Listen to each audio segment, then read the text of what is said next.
ایک دوسرے سے سیکھنے کا موقع ملنا چاہیے. ہر شخص کا ایک تجربہ ہے، ہر شخص کے ساتھ ایک کہانی ہے، اور ضروری ہے کہ آپ اپنی رائے رکھیں، اور رائے سے اختلاف یا اتفاق وہ آپ علمی انداز سے دلائل کے ذریعے کریں. یہ ضروری ہے.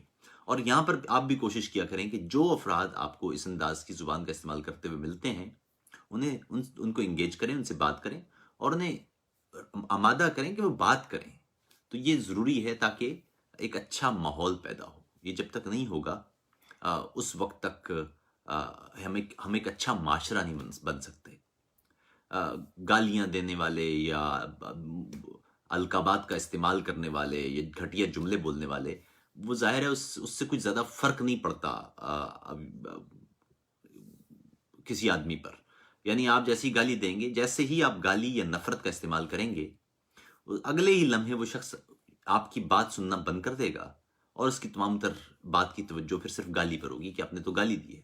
تو اس لیے کوشش یہ کیجئے کہ گالی کا استعمال نہ تو خود کیجئے، نہ دوسروں کو اس کرنے دیجئے یا ان کی حوصلہ شکنی کیجئے، اور کوشش کیجئے کہ لوگ گفتگو کریں. مختلف، ظاہر ہے کہ ایک اچھا معاشرہ وہی ہوتا ہے جہاں پر مختلف انسان مختلف طرح کے نقطہ نگاہ کے ہوتے ہیں، ایک دوسرے سے اختلاف کرتے ہیں. اور اس کے ساتھ اختلاف کا مطلب یہ ہے کہ آپ اختلاف کریں، آپ بہت کڑی تنقید کریں، لیکن گفتگو کریں اور اپنی رائے دیں، دلیل کے ذریعے دیں، آپ حوالوں کے ذریعے بات کریں، تاکہ آپ کی جو رائے ہے وہ پہنچے. یہ ہے اہم بات. تو اس لیے تمام دوستوں سے گزارش ہے کہ یہ ویڈیو دیگر احباب تک پہنچا دیں، کیونکہ پچھلے کچھ دنوں میں ہم نے ایک ٹرینڈ میں تبدیلی دیکھی ہے. پہلے تو لوگ لاپتہ ہو رہے تھے، اور اس پر ہم ظاہر مذمتی جملے بھی لکھتے رہے ہیں، مذمتی باتیں بھی کرتے رہے ہیں. لیکن اب پچھلے کچھ دنوں میں ایک نیا طریقہ مجھے دیکھنے کو ملا ہے، اور وہ یہ ہے کہ اب کسی شخص کو نقص عامہ یعنی لا اینڈ آرڈر صورتحال کے تناظر میں باقاعدہ پرچہ کاٹ کے اسے تھانے لے جایا جاتا ہے، اور تھانے سے غائب کر دیا جاتا ہے. تھانے میں اس کے رشتہ دار بیٹھے رہ جاتے ہیں کہ جی کہاں ہے وہ بندہ، اور اس کو وہاں سے اٹھا کے نامعلوم مقام پر منتقل کر دیا جاتا ہے. یہ ایک خوفناک بات اس لیے ہے کہ اس میں پھر قانون، ہم نے چیخیں مار مار کے، چیخ کے، بول کے ہم نے کہا کہ اگر کوئی شخص جرم کرتا ہے تو اس پر قانون کے مطابق اس پر کاروائی ہونا چاہیے. لیکن اس کے جواب میں آپ پھر اگر ایک قانون توڑیں، کیونکہ اگر آپ نے کوئی شخص اگر گرفتار ہوتا ہے، اسے تھانے لے جایا جاتا ہے، تو 24 گھنٹوں کے اندر اسے مجسٹریٹ کے سامنے پیش کرنا ہوتا ہے، اور پھر پولیس ریمانڈ پر اسے حوالات میں رکھا جاتا ہے. اور اگر کسی اور ایجنسی کو، کسی خفیہ ادارے کو تحقیق کرنا ہو، تفتیش کرنا ہو، تو وہ تھانے میں اس سے تفتیش کر سکتی ہے. نامعلوم مقام پر منتقل کرنے کی ضرورت نہیں ہے. اور اگر ایسا کرنا پڑتا ہے تو اس کا اندراج ہوتا ہے اس تھانے کے رجسٹر میں، اور اس کے لاحقین کو یا اس کے احباب کو، رشتہ داروں کو یہ بتایا جاتا ہے کہ اسے کہاں لے جایا جا رہا ہے. کیونکہ دوسری صورت میں یہ پھر اغوا ہو جائے گا، اور اغوا کی کسی صورت کوئی گنجائش نہیں بنتی ہے کسی مہذب معاشرے میں. اگر کوئی شخص جرم کرتا ہے، اسے جرم کے مطابق اس سے نمٹا جاتا ہے، نہ یہ کہ آپ اس سے زیادہ خوفناک جرم کرتے ہوئے، یعنی ایک شخص نے ایک جرم کیا اور ڈاکہ ڈالا ہے، اور ریاست اس سے بڑا جرم کر کے اسے اغوا کرے، تو زیادہ بڑا جرم کیا ہو گیا؟ ڈاکے کی سزا تو 6-7 سال ہوگی، وہ اغوا کی سزا پھر کتنی ہوگی؟ تو اس لیے یہ خوفناک ہے، اس کی حوصلہ شکنی ہونا چاہیے. اس کی پہلی مثال عائشہ گل کی ہے، گل علی اسماعیل کی ہے. اور انہیں اسپتال تھانے لے جایا گیا، اور تھانے سے ان کے والدین وہاں بیٹھے ہوئے ہیں، اور معلوم نہیں ہے انہیں کہ کہاں ہے وہ. اگر وہ تھانے میں ہے تو ان سے ملاقات کی جائے، انہیں حق دیا جائے کہ وہ اپنے وکیل کو بلا سکیں، ان سے مل سکیں، اپنا مقدمہ پیش کر سکیں. اگر انہوں نے کوئی جرم کیا ہے تو انہیں جرم کے مطابق سزا ملے. لیکن یہ رویہ کہ کسی بھی شخص کو آپ اٹھائیں، اور اب جو تازہ طریقہ ہے کہ تھانے لے جائیں اور تھانے سے پھر غائب کر دیں، اور لوگ کہتے رہیں کہ جی وہ تو پولیس نے اٹھایا، لیکن اس کے لواحقین چیختے رہیں کہ جی تھانے میں تو یہ بندہ ہی نہیں ہے. گزشتہ روز کی بات ہے، عمار جان پروفیسر ہیں، وہ باہر سے پڑھ کے اور پاکستان گئے. کچھ عرصے پہلے کی بات ہے، میں بریڈ فورڈ لٹریچر فیسٹیول میں گیا تو ان کی والدہ سے میری ملاقات ہوئی تھی پہلی بار. وہ فیس بک پہ شاید مجھے فالو وغیرہ کرتے ہیں، تو انہوں نے پہچان لیا مجھے اور گفتگو شروع ہو گئی. اور میں نے ان سے کہا جی کہ کیا، تو بتانے لگی کہ جو عمار ہیں وہ بھی آپ کا ذکر کرتے ہیں اور گفتگو ہوتی ہے. میں نے کہا جی اچھی بات ہے، بہت بہت شکریہ. تو پھر میں نے کہا جی کیا عمار کیا کر رہے ہیں؟ تو انہوں نے بتایا کہ جو پڑھا رہے ہیں، وہ پڑھاتے ہیں اسلام آباد میں یا یا یا کسی اور علاقے میں، اور وہ باہر سے پڑھ کے پاکستان گئے ہیں اور وہاں انہوں نے پڑھانے کا کام شروع کیا ہوا ہے. تو میں نے کہا جی وہ باہر کیوں نہیں چلے جاتے، باہر کیوں نہیں رہتے؟ تو انہوں نے کہا جی کہ نہیں، وہ کہتے ہیں کہ میں اپنے لوگوں میں رہوں گا. اور گزشتہ روز کی بات ہے، گزشتہ شب کی بات ہے کہ ان کو پاکستانی وقت کے مطابق 4 بجے صبح ان کے گھر سے پولیس نے اٹھا لیا، گرفتار کیا، اور اس کے بعد تھانے لے جانے کے بعد وہاں سے انہیں نامعلوم مقام پر منتقل کر دیا گیا. اور پھر یہاں پر ظاہر ہے ہم نے شور مچایا، سوشل میڈیا پر بہت شور رہا، اور پھر کچھ دیر کے بعد انہیں دوبارہ تھانے لایا گیا اور آج غالباً انہیں مجسٹریٹ کے سامنے پیش کیا گیا ہوگا. گل اللہ اسماعیل کا معاملہ بھی ایسے ہی تھا. انہیں بہت دیر تک حراست میں رکھنے کے بعد آخر کار انہیں بتایا گیا، ان کی طرف سے جو ریلیز کے بعد جو ان کا اسٹیٹمنٹ تھا وہ یہ تھا کہ وزیر اعظم کی ہدایت پر یا مداخلت پر انہیں رہا کر دیا گیا. اسی طرح اب آج کی بات ہے، رضا دادا ایک بہت ہی عمدہ صحافی ہیں یا سینئر صحافی ہیں، اور بہت ساری چیزیں ہیں جن سے آپ یقیناً اختلاف بھی کر سکتے ہیں. علم کے خاندانوں میں کوئی ذاتی رشتہ داری تو ظاہر نہیں ہوتی، نہ ہر کسی سے 100% اتفاق کی ضرورت ہوتی ہے. بہت سارے لوگ ہیں ان سے بہت ساری چیزوں سے اختلاف بھی ہوتا ہے. رضا سے بھی بہت ساری چیزوں پر ٹویٹر پر جب گفتگو رہی ہے تو بہت ساری چیزوں پر اختلاف بھی ہوا ہے، اور وہ اختلاف میں علمی گفتگو بھی اور اختلاف کا اظہار بھی کیا گیا. لیکن رویہ یہ کہ انہیں آج صبح معلوم چلا کہ جی انہیں اٹھا لیا گیا ہے، اور ان کے بیٹے کی طرف سے ان کے رضا دادا کے ٹویٹر کے ذریعے جو پیغامات آئے ان میں کہا گیا کہ انہیں اغوا کر لیا گیا. یہ اس سے یہ خوفناک طرح کی صورتحال ہے، اور یہ مسلسل ہی ہوتا چلا جا رہا ہے، ایک کے بعد ایک. یعنی جتنے بولنے والے لوگ ہیں، جتنے رائے رکھنے والے لوگ ہیں، وہ آپ آہستہ آہستہ معاشرے سے کاٹ دیں اور باقی معاشرے میں فقط گالیاں دینے والے لوگ رہ جائیں، تو آپ اندازہ خود لگا لیجئے کہ یہ معاشرہ پھر جائے گا کہاں. اس سے پہلے آپ نے دیکھا ارمان لونی کا جو قتل ہوا، اس کے قتل کے بعد مسلسل ایک بڑی سوشل میڈیا مہم چلتی رہی کہ جی وہ قتل تو طبعی موت تھا، وہ قتل نہیں تھا. اور بعد میں پتہ چلا پاکستان کی میڈیا کے ذریعے، حامد میر اور دیگر صحافیوں کے ذریعے، کہ انہیں تشدد کر کے ہلاک کیا گیا ہے. اور جو پی ٹی ایم کے رہنما ہیں ان کو محسن داوڑ اور علی وزیر، انہیں ان کے جنازے میں شرکت کی اجازت بھی نہیں دی گئی. اور یہ عمار جان وغیرہ اسی قتل کے حوالے سے احتجاج کر رہے تھے. گل اللہ اسماعیل بھی اسی قتل کے حوالے سے احتجاج کر رہی تھی جب انہیں گرفتار کیا گیا. اس طرح سے، اور اس کے بعد پھر اس سے پہلے آپ نے دیکھا عالم زیب خان کراچی سے، انہیں اسی طرح دن دہاڑے گرفتار کیا گیا. اور مسلسل جو بولنے والے لوگ ہیں، جو ایکٹیو لوگ ہیں، انہیں ایک ایک کر کے معاشرے سے وہ کاٹا جا رہا ہے، اور باقی معاشرے میں وہ چھوڑا جا رہا ہے معاملہ جو جس سے شاید پھر آئندہ گفتگو کا راستہ بچے گا ہی نہیں، مکالمت کی فضا قائم ہی نہیں رہے گی. اور اس سے زیادہ خوفناک بات یہ ہے کہ جو میڈیا ہے، جس کی ذمہ داری ہے کہ انسانی حقوق کی صورتحال اس پر بات کرے، وہ بالکل خاموش ہے. حکومت کی ذمہ داری ہے کہ وہ ملک میں دستور کی بالادستی قائم رکھنے کے لیے طاقت لگائے، حکومت خاموش ہے. سپریم کورٹ کی ذمہ داری ہے کہ وہ ملک میں انسانی حقوق کی پامالی نہ ہونے دے، سپریم کورٹ بھی خاموش ہے. تو جب ملک کے اہم ادارے وہ خاموش ہوں، اور حالت یہ ہو کہ خفیہ ایجنسیاں وہ اپنی مرضی سے اس انداز کے اقدامات کرنے لگ جائیں جو قانون سے متصادم ہوں، یعنی آپ نے گالیاں دینا ہے تو وہ پولیس کو دیں گے اب آپ، اور جو کام ہے وہ ہو رہے ہیں غیر قانونی طور پر، تو اس سے نقصان یہ ہوگا کہ ایک تو سویلین ادارے اور جو پہلے کمزور ہیں اور کمزور ہوں گے، اور ساتھ ہی ساتھ ملک کا بنیادی جو انسٹیٹیوشنل ڈھانچہ ہے یا جو ادارے ہیں ملک کے، وہ تباہ ہونا شروع ہو جائیں گے، اور رفتہ رفتہ آپ کے پاس ایک ایسی لاٹ بچے گی جس میں بولنے والا یا مکالمت والا یا گفتگو والا کوئی شخص نہیں ہوگا، اختلاف کی کوئی جگہ باقی نہیں ہوگی، اور آپ رفتہ رفتہ شمالی کوریا جیسے کسی ملک میں تبدیل ہو جائیں گے، یا برونڈی یا صومالیہ بن جائیں گے۔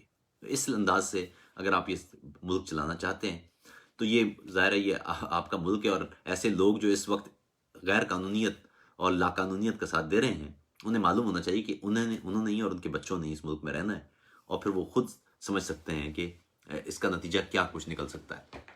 اس سے زیادہ ایک اور اہم جو موضوع ہے وہ یہ ہے کہ ایک خاص بے حسی ہے۔ اس سے پہلے تو یہ ہوتا تھا کہ اگر کوئی شخص اغوا کر لیا جاتا تھا یا ماورائے عدالت قتل ہوتا تھا تو یہ ایک جملہ ہم اکثر سنا کرتے تھے کہ جی کچھ کیا ہوگا تو مار دیا گیا، اور اب یہ بڑھتے بڑھتے عوامی سطح پر یعنی سڑکوں پر ایسے قتل وہ دکھائی دینے لگے ہیں، اور یہ اس لیے خوفناک ہے کہ اگر سڑکوں پر ہم اس طرح سے خون بہانے کی اجازتیں دینے لگ گئے تو نتیجہ یہ نکلے گا کہ پھر کوئی بھی محفوظ نہیں بچے گا۔ اگر گلیوں، چوراہوں، سڑکوں، چوباروں پر اس انداز سے انسانی لہو گرے گا تو ایک حد کے بعد مٹی سرخ ہونا بند ہو جاتی ہے، اس کے بعد سیاہ ہو جاتی ہے، تاریکی اس انداز میں چلی جاتی ہے کہ جہاں سے پھر روشنی کی کوئی رمق باقی نہیں رہ سکتی۔ اس لیے لا قانونیت کو ہر صورت میں اس کی مذمت کیجیے، اور آپ نے دیکھا ہوگا کہ کوئی بھی اس انداز سے مشعل خان کا قتل ہو، یا گزشتہ روز جو آپ نے دیکھا کراچی میں ارشاد رانجھانی کا قتل، جہاں لوگ مجمع بنا کے وہ بیٹھ جاتے ہیں، کھڑے ہو جاتے ہیں۔ یہ مجمع بھی دو طرح کے ہیں۔ ایک مجمع تو ٹھیک اس جگہ پر ہوتا ہے جب کوئی لا قانونیت ہو رہی ہوتی ہے، انسانی حقوق پامال ہو رہے ہوتے ہیں، انسان کا لہو گر رہا ہوتا ہے، تو ایک مجمع وہاں اس جگہ پر ٹھیک اس جگہ پر بن جاتا ہے جو موبائل فونز لے کے اور ویڈیوز بنانا شروع کر دیتا ہے۔ لیکن اس کے بعد ایک اور مجمع بنتا ہے، اور وہ مجمع سوشل میڈیا اور دیگر پبلک سفیر میں بنتا ہے جو عوامی رائے ہے، اور اس میں بھی ایک بڑی تعداد ان افراد کی نظر آنے لگ جاتی ہے جو اس لا قانونیت کا ساتھ دے رہے ہیں۔ یاد رکھیے کہ اگر کوئی لا قانونیت ہے یا قانون ٹوٹا ہے یا کسی انسان کے ساتھ ظلم ہوا ہے تو وہ ہر صورت میں آپ کو اصولی طور پر اس انسان کے ساتھ ہونا چاہیے۔ گزشتہ روز جب ارشاد رانجھانی کا قتل ہوا تو سوشل میڈیا پر ایک مہم یہ بھی تھی، ایک تو ہمارے یہاں مہم بہت جلدی چل جاتی ہے، وہ ایک مہم یہ تھی کہ کچھ تو کیا ہوگا۔ کچھ نے کہا جی کہ وہ ڈکیتی کر رہے تھے تو تب ان کو مارا گیا، کچھ لوگوں نے کہا جی کہ وہ ایسے تو کوئی نہیں مارتا۔ لیکن مسئلہ یہ ہے کہ وہ کوئی پہلی بات تو وہ ڈکیتی نہیں کر رہے تھے، لیکن چلیے اگر وہ ڈکیتی بھی کچھ ڈکیت بھی ہو تو زخمی شخص کی ویڈیو بنائی جاتی ہے یا اسے ہسپتال منتقل کیا جاتا ہے؟ کیا سڑکوں پر لوگوں کو ڈکیتی پر لوگ قتل کریں گے اور آپ اس کی حمایت کریں گے؟ یہ بنیادی سوال ہے۔ اگر لوگوں نے خود ہی انصاف کرنا ہے تو پھر عدالتیں بند کر دیتے ہیں۔ عدالت میں، قانون کی کتابوں میں پہلا جو نقطہ ہے وہ یہ ہے کہ کسی شخص پر جب کوئی الزام لگے تو اسے دفاع کا موقع دیا جائے، کیونکہ اگر اسے دفاع کا موقع نہیں دیا جائے گا تو یہ احتمال رہے گا کہ وہ بے گناہ تھا۔ اس لیے کہا جاتا ہے کہ ملزم کو تب تک معصوم سمجھا جائے یا بے گناہ سمجھا جائے جب تک کہ اس پر جرم ثابت نہیں ہو جاتا، اور جب جرم ثابت ہو جائے تو اسے اس دھرتی کے قانون کے مطابق اس جرم کی سزا دی جاتی ہے۔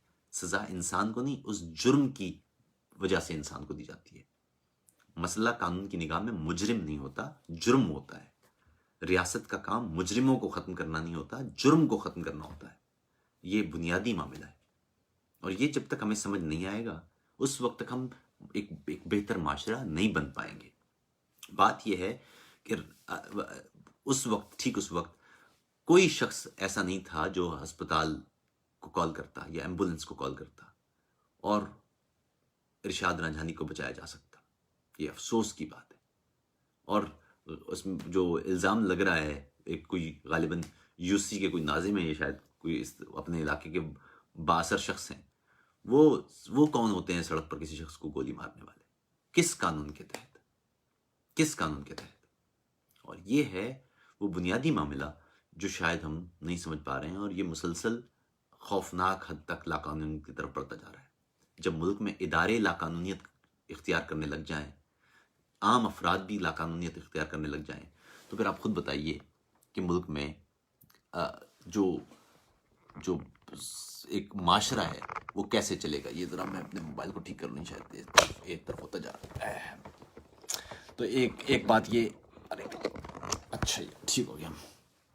تو یہ بنیادی طرز کا معاملہ ہے جسے سمجھنے کی ضرورت ہے، اور ایسے میں کسی صورت یہ ساتھ نہ دیجیے اس لاقانونیت کا جو یہ طے کرنے لگ جائے کہ کوئی جرم تو کیا ہوگا، ارے صاحب جرم کیا ہوگا تو اس کو جرم کے مطابق سزا دیجیے. یہ رویے اب ہمیں ترک کرنا ہوں گے. مہذب معاشروں میں یہ رویے نہیں ہو سکتے.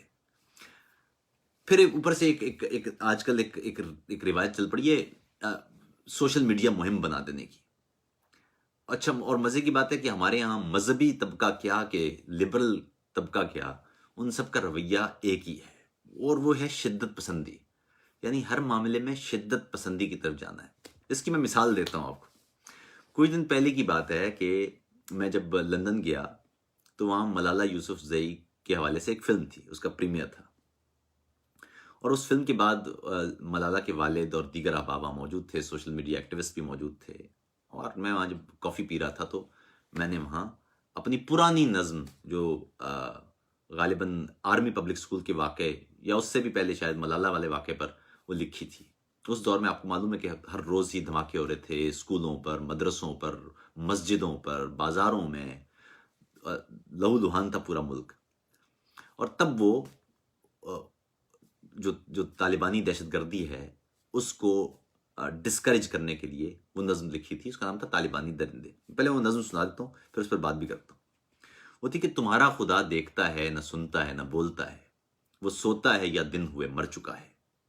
تمہاری یہ وحشی شریعت درندوں تمہارے خدا کی طرح بے رحم ہے. کبھی درس گاہوں کی تقدیس کو تم بموں سے اڑاؤ، کبھی لڑکیوں کے وجودوں پہ درے لگاؤ، کبھی چھوٹے بچوں کے جسموں پہ بارود باندھو، کبھی خودکشی کو شہادت کی پٹی پڑاؤ. تمہارا یہ صفاق و ناپاک بدبو بھرا سا لبادہ پکارے، تمہاری شعوری نجاست کی فرسودگی کو زمانہ گزارے. مہذب زمانوں کے جاہل درندوں، تمہاری سزا ہے کہ میں بولتا ہوں، نہیں ڈر رہا ہوں. تمہاری سزا ہے کہ میں جاں فشانی سے اب چیختا ہوں. تمہارے خداؤں کی رحمت پہ لعنت، تمہاری نجاست زدہ اس شریعت پہ لعنت. اچھا، مزے کی بات ہے، نظم شروع ہوتی ہے تمہارا خدا سے، اور اس کے آخر میں لکھا ہوا ہے تمہارے خداؤں اور تمہاری شریعت. یعنی اسلام کی شریعت تو پاکیزگی والی اور طہارت کا درس دینے والی شریعت ہے، تمہاری شریعت نجاست والی ہے. اور اس پر ایک سوشل میڈیا پر مذہبی، خاص طور پر کچھ مذہبی پیجز تھے، کچھ پیجز سائبر، جو پاک سائبر ونگ اور اس طرح کے جو پیجز ہیں جو جن پہ آپ کو ہر جگہ فوجیوں کی تصویریں نظر آتی ہیں، وہ پیجز یہ بنا رہے تھے کہ جی عاطف توقیر صاحب تو خدا کو خدا پر جو ہے وہ خدا کو گالیاں دے رہے ہیں، یا خدا کو برا بلا کہہ رہے ہیں، یا خدا کی توہین کر رہے ہیں اور اسلام کی توہین کر رہے ہیں. یعنی کمال دیکھیے کہ جب آپ تمہارا خدا کہہ رہے ہیں تو یہ کیا ہمارا خدا ہے؟ ہمارا خدا کیا دیکھتا اور سنتا اور بولتا نہیں ہے؟ ہمارا خدا کیا اس انداز کے قتل کی اجازتیں دیتا ہے؟ ہمارا خدا تو یہ کہتا ہے کہ جو ایک شخص کو مارے گا اس نے پوری انسانیت کو قتل کر دیا ہے. کیا ہمارا خدا یہ اجازتیں دے گا ان لوگوں کو کہ بچوں کے جسموں پہ بارود باندھ کے یا اسکولوں کے اندر اور مسجدوں اور مدرسوں اور بازاروں کے اندر دھماکے کریں؟ یہ ہمارا خدا کہتا ہے. اس انداز کے لوگ ہیں. اور ایک پوری کیمپین تھی، میں نے تو خیر وہ ٹھنڈے پڑ گئے ہیں، لیکن آپ یہ دیکھیں کہ کیمپیننگ کس طرح سے کر دی جاتی ہے. اور وہ نیچے وہ جو خاص ایک طریقہ ہے کہ اچھا وہ پتہ تباہی ہو گئی. تو طالبان جو پاکستان میں تباہی مچی ہے، 60,000 لوگ مارے گئے، اربوں کا نقصان ہو گیا، 20,000 فوجی اس میں جاں بحق ہو گئے. اور اس کے بعد بھی اگر آپ کو سمجھ نہیں آ رہا کہ یہ شریعت محمدی نہیں ہے اور یہ ان مفاد اور پیسے اور طاقت کی پوجا کرنے والوں کا خدا ہمارا خدا نہیں ہے. ہمارا خدا خود طاقت ہے، ہمارا خدا خود علم ہے، ہمارا خدا خود تخلیق کار ہے، سب سے بڑا خالق ہے. یہ جو دنیاوی خدا ہیں، یہ ان کا پروڈکٹ ہے کہ اس طرح کی تباہی نکلتی ہے. آسمانی خدا تباہی نہیں پیدا کرتے دنیا میں، ہم خود پیدا کرتے ہیں، اور ہمارے جو 2 نمبر قسم کے خدا ہوتے ہیں وہ پیدا کرتے ہیں. تو یہ خیر یہ کیمپین تھی ایک پوری. اور مزے کی بات یہ ہے کہ عام آدمی تو نہیں سمجھ سکتا کہ کیا، کیونکہ فریم کیا جاتا ہے ایک طریقے سے یہاں تو بیٹھ کے باقاعدہ پوسٹ بنائی جاتی ہیں، فوٹو شاپ کیا جاتا ہے کہ جی اچھا، کیونکہ عاطف توقیر صاحب نہ تو پیسے لیتے ہیں، نہ ان کی کوئی کمزوری ہمیں ملتی ہے، نہ یہ بکنے کو تیار ہیں، تو اب کریں کیا، اس کو کیسے کیسے روکا جائے؟ تو اس کا نتیجہ نکالا جاتا ہے کہ کوئی بھی طریقہ کر کے کسی طرح سے بھی آپ اس کو روکنے کی کوشش کریں، اور روکنے کی کوشش کے لیے سب سے آسان طریقہ یہ ہے کہ اگر ملک میں ہو تو یا تو اٹھا لیں، مار دیں، یا اگر ہاتھ میں نہ آ رہا ہو کوئی شخص یا بک بھی نہ رہا ہو تو اس کے لیے بڑا آسان طریقہ ہے کہ پھر اس انداز کی مہم شروع کر کے اسے کوشش کریں کہ وہ کسی طرح سے دباؤ میں آ جائے۔ ارے صاحب، دباؤ میں تو تب ہم آئیں جب ہم کوئی غلط کام کریں۔ وہ اقبال کا بڑا اچھا شعر ہے کہ وہ ایک سجدہ جسے تو گراں سمجھتا ہے، ہزار سجدے سے دیتا ہے آدمی کو نجات۔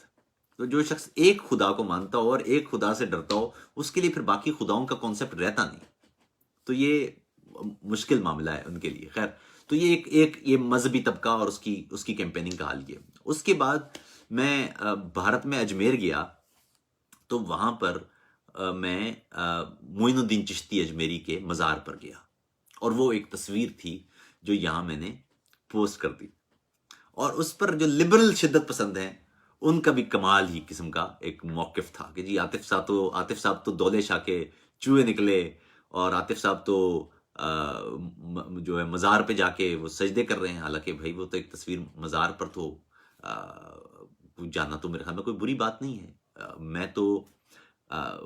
میں نے پہلے بھی عرض کیا تھا کہ میرا تعلق ایک راجپوت گھرانے سے ہے، اور ہمارے ہاں تو پیغام یہ دیا جاتا تھا کہ یہ لوگ جو صوفی تھے، جو کامل کردار کے حامل لوگ تھے، اپنا سب کچھ جانے کہاں بال بچے چھوڑ کے وہ یہاں ہندوستان میں آ کے انہوں نے ہمیں بتایا کہ اسلام کیا ہے، اور ان کے کہنے پر ہمیں پتہ چلا کہ عرب میں اسلام ہے، اور اسلام عرب میں اتر چکا ہے، اور قرآن عرب میں اتر چکا ہے، اور پیغمبر صلی اللہ علیہ وسلم ہمارے رسول ہیں اور اللہ ہے۔ یہ ہندوستان کے لوگوں کو یا دنیا کے دیگر علاقوں کے لوگوں کو پتہ کیسے چلتا جب تک کہ وہاں یہ لوگ پیغام لے کے وہ نہ آتے؟ تو ہمارے یہاں تو عام لفظ میں کہا کرتی تھی، ہمارے گھر میں یہ بات ہوا کرتی تھی کہ پیغمبر اللہ کے رسول ہیں، اور یہ جو صوفی ہیں یہ ان کا پیغام لے کر ہمارے پاس آئے ہیں۔ تو ان کی عزت اور تکریم تو ظاہر ہے آپ خود سوچیں کہ کس حد تک ہوگی۔ اور یہاں پر آپ جب عزت اور تکریم کہہ رہے ہیں تو اس میں کس نے کہا آپ کو کہ آپ جا کے اس کا مطلب عزت اور تکریم کا مطلب ہے کہ آپ جا کے وہاں ان بزرگوں کو کوئی اللہ مان رہا ہے؟ اللہ تو آپ پیغمبر کو بھی نہیں مان سکتے، اللہ ماننے کی تو یہاں بات ہی نہیں ہو رہی ہے، لیکن وہ ایک پورا ایک فریم ہے۔ اچھا، اور دوسری بات ہے جو لبرل ہیں ان کا اعتراض یہ ہے کہ جی عاطف توقیر صاحب تو لبرل ہے۔ ارے بھائی، میں نہ لبرل ہوں، نہ میں مذہبی ہوں، نہ میں غیر مذہبی ہوں، میں ایک شاعر ہوں۔ اور آپ کو جن لوگوں کو بھی اعتراض ہو وہ سمجھیں کہ ایک چیز یاد رکھیے، وہ یہ ہے کہ ایک ہوتی ہے چیز مذہبی ہونا، ایک ہوتی ہے ثقافت بھی۔ ہماری ایک ثقافت بھی ہے، ہماری صدیوں کی ثقافت ہے، اس ثقافت کا بھی ہمیں خیال رکھنا ہوتا ہے۔ میرے ذاتی عقیدہ کیا ہے، کیا نہیں ہے، اور خاص طور پر جو فلسفے کی بڑی بڑی گہری جو بحثیں ہیں کہ خدا ہے کہ خدا نہیں ہے، اور کائنات بنانے والا کوئی تھا کہ نہیں، یہ بحثیں فلسفے کی ہیں۔ جب ثقافت میں ہوتے ہیں، کسی خطے میں ہوتے ہیں، تو آپ کی ایک ثقافت بھی ہوتی ہے۔ ان لوگوں کو لبرلزم کا مطلب بھی نہیں پتا۔ یہ ہمارے ہاں جو مذہبی ہے وہ ریئیکشنری مذہبی ہے، اور جو لبرل ہے وہ بھی ریئیکشنری لبرل ہے۔ ہم جائیں کدھر؟ ہم اگر کچھ بولیں تو ایک طرف مذہبی ہمیں کاٹ کھانے کو آتا ہے، اور اگر کسی مزار کی تصویر لگا لیں تو یہ لبرل میں کاٹ کھانے کو آتا ہے۔ ہم کوئی عام آدمی جائے کدھر اس ملک میں؟ تو اس انداز کی چیزیں یہ اور ایک پورا ایک فریم بنایا جاتا ہے ایک کیونکہ یہاں تو رویہ یہ ہے کہ الزام لگا دیں، ثبوت کس نے مانگنا ہے، شواہد کون ڈھونڈتا ہے؟ بس کسی کو بھی کہتے ہیں کہ جی فلاں کافر ہے، یہ فلاں غدار ہے، فلاں ایجنٹ ہے، بس ٹھیک ہے، اس نے اب وہ کیسے ثابت کرتا رہے گا؟ دنیا بھر میں رویہ یہ ہے کہ کسی شخص پر پہلے جب آپ الزام لگائیں گے تو جو الزام لگائے گا وہ پھر ثبوت بھی فراہم کرے گا۔ آپ کہہ رہے ہیں جی غدار ہیں، ٹھیک، بتائیے غدار کیسے ہیں، بتائیے غدار کیسے ہیں؟ غدار کے تعریف تو لکھی ہوئی ہے کہ جو شخص دستور توڑتا ہو. میرے خیال میں ایسا تو کوئی میری بیٹھک نہیں ہوئی ہوگی یا ایسا کوئی میرا مضمون نہیں ہوگا جس میں نے یہ نہ کہا کہ خدا کا واسطہ دستور کا خیال رکھو. تو صاحب میں تو بار بار یہ کہتا ہوں دستور کا خیال رکھو. تو غدار میں ہوا کہ آپ ہوئے. دوسری بات یہ ہے کہ آپ ایجنٹ ہیں. ارے صاحب اچھا چلیے ایجنٹ ہیں تو بھائی ایجنٹ ہے تو کوئی میں نے پیسے لیے ہوں گے کسی سے, کوئی امداد لی ہوگی, تو وہ کوئی اگر آپ الزام لگا رہے ہیں تو یقیناً آپ کے پاس ثبوت ہو. وہ ثبوت مجھے نہ بتائیے, عوام کو بتائیے نا, یا کورٹ میں لے کے جائیے, کورٹ میں بتائیے, عوام کو بتائیے کہ جی یہ ثبوت ہیں عاطف توقیر صاحب نے فلاں سے پیسے لیے ہیں. تو اچھی بات ہے, لوگوں کو پتہ چلنا چاہیے کہ ایک شخص ہے جو پیسے لے کے بولتا ہے. حالت یہ ہے, بڑے مزیدار بات ہے, کل میں جب میں بیٹھا ہوا تھا فیس بک پہ تو ایک کمنٹ تھا اور میں نے تبصرہ لکھا تو میں خود بھی ہنسنے لگ گیا. میں نے لکھا جی کہ آپ عاطف صاحب آپ انڈیا سے, آپ جب انڈیا میں گئے ہوں گے تو انہوں نے کہا ہوگا جی کہ آپ کیونکہ آپ انڈیا سے پیسے لیتے ہیں تو اس لیے انہوں نے کہا ہوگا جی کہ آپ کا بہت بہت شکریہ کہ آپ یہاں آئے ہیں. میں نے کہا جی ہاں, انہوں نے لکھا تھا کہ لیکن انہوں نے کہا کہ پیسے لیتے ہیں تو وہ جو ڈونلڈ ٹرمپ ہے انہوں نے کہا جی نہیں وہ آپ سے نہیں لیتے, وہ ہم سے پیسے لیتے ہیں. انہوں نے 33 ارب ڈالر لیے ہوئے ہیں ہم سے, اور میں تو بار بار کہتا ہوں کہ میرے پیسے واپس کرو, آپ پیسے واپس نہیں کرو. بات یہ ہے کہ جب تک آپ اس مینٹلٹی سے نکلیں گے نہیں, اگر کوئی شخص ہے کہ آپ الزام لگا رہے ہیں تو اس پر ضرور اس کی پہلے تحقیق کیجئے, شواہد اکٹھے کیجئے. یہاں تو بڑی بڑی ایجنسیز ہیں نا, ان کے پاس تو پورا نادرا کا ڈیٹا بھی ہے, اکاؤنٹ ایکسس بھی ہوتا ہے, تو ان کو پتا ہونا چاہیے نا کہ ایک شخص نے پیسے لیے ہیں تو وہ عوام کے سامنے یہ جو فوٹو شاپ پر پوسٹیں بناتے ہیں اس سے بہتر نہیں ہے عوام کو بتائیں کہ جی فلاں شخص نے یہ پیسے فلاں جگہ سے لیے ہیں. اس شخص سے کہا جائے کہ اس پیسے کا جواب دیں صاحب نے. لیکن یہ کوئی طریقہ نہیں ہے. ایک اندھا راج چل رہا ہے. جنگل کا بھی کوئی قانون ہوتا ہے, یہاں تو کوئی جنگل والا بھی قانون نہیں ہے. کسی شخص کو بھی آپ کہہ دیں کہ جی فلاں ایجنٹ ہے اور فلاں غدار ہے, اور بس سب کے سب پھر اس کے پیچھے لگ جاتے ہیں, جی غدار ہے تو جی ایجنٹ ہے. اس انداز کی سوچ سے جب تک ہم باہر نہیں نکلیں گے یہ ملک کبھی ترقی نہیں کر سکتا. یاد رکھیے, سڑکوں پر انصاف نہیں ہوگا, لا قانونیت کی اجازت نہیں ہوگی, جرم نہیں کرنے دیا جائے گا. جرم اگر کوئی عام آدمی کرے گا تو بھی, کوئی سیولین کرے گا تو بھی, کوئی بیوروکریٹ کرے گا تو بھی, کوئی سیاستدان کرے گا تو بھی, کوئی فوجی کرے گا تو بھی, جب قانون ٹوٹے گا اس ملک کے لوگوں کی یہ بنیادی ذمہ داری اور حق ہے کہ اس پر آواز اٹھائیں. قانون نہ توڑنے دیں کسی کو. جب تک اس ملک میں قانون کی بالادستی نہیں ہوگی اس وقت تک اس ملک کی کوئی مستقبل نہیں ہے.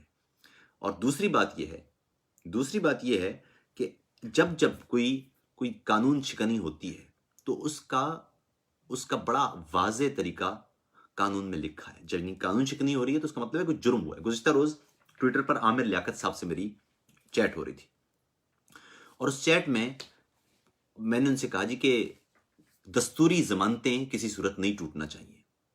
دستوری ضمانتیں یہ ہیں کہ کوئی شخص پاکستان کا شہری, وہ آزادی اظہار رائے اس کے پاس ہے, اس کے پاس اگر وہ جرم کرتا ہے تو یہ اس کا حق ہے کہ اسے دفاع کا موقع دیا جائے, اسے عدالت میں پیش کیا جائے.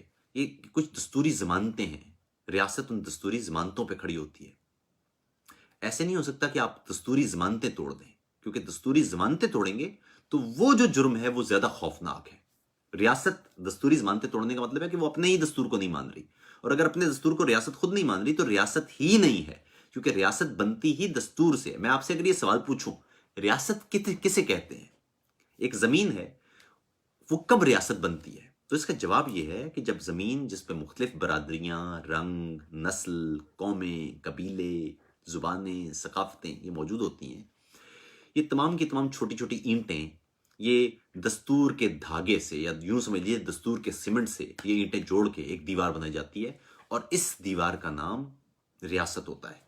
اس میں مختلف رنگ کی اینٹیں ہیں, مختلف نسل کے لوگ ہیں, مختلف برادریاں ہیں, قومیتیں ہیں, مذاہب ہیں, جنس ہے, خواتین ہیں, مرد ہیں, بچے ہیں, بوڑھے, یہ تمام اینٹیں ہیں. اس دیوار کی حفاظت کے لیے پولیس رکھی جاتی ہے, اور پولیس کو کہا جاتا ہے کہ اس دیوار کی طرف منہ کر کے کھڑے ہوں, آپ کے ہاتھ میں بندوق ہوگی, اور آپ نے کرنا یہ ہے کہ کسی کو یہ سیمنٹ نہیں توڑنے دینا. اور پولیس کے جوان کے پیچھے فوج کا سپاہی کھڑا کیا جاتا ہے جسے پشت کی جاتی ہے, اور اس کو کہا جاتا ہے کہ آپ نے دیوار کی طرف نہیں دیکھنا, آپ نے دیکھنا ہے کہ باہر سے آ کے کوئی اس دیوار کو نہ توڑے.